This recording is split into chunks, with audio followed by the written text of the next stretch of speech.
Hello, breakfast tayo guys. Kalalabas ko lang sa part-time ko. Galing ako sa part-time kaya mabilis ko matapos linisin ang isang kwarto at kusina. Mga 1 hours lang, 45 minutes ko lininis. Yun.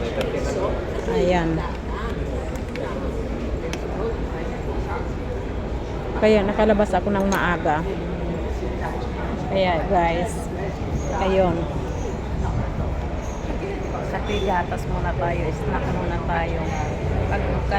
Paglabas ko ng part-time, mag-reach ako dito sa bar para mag-snack. Magkapigatas, crema, brios na crema, juice, orange juice. Yun. Hello guys, ito maraming tao kaya ikot-ikot ng turutambay muna ako dito sa Pusyan. Ang sarap kasi ng hangin. Ayan, dagat yan dyan eh. Ayan. Kaya masarap ito. Maganda itong pwesto dito. Kasi ma-presko. Ayan. Okay guys. See you soon. Ayan. Juice muna tayo. Kapigatas.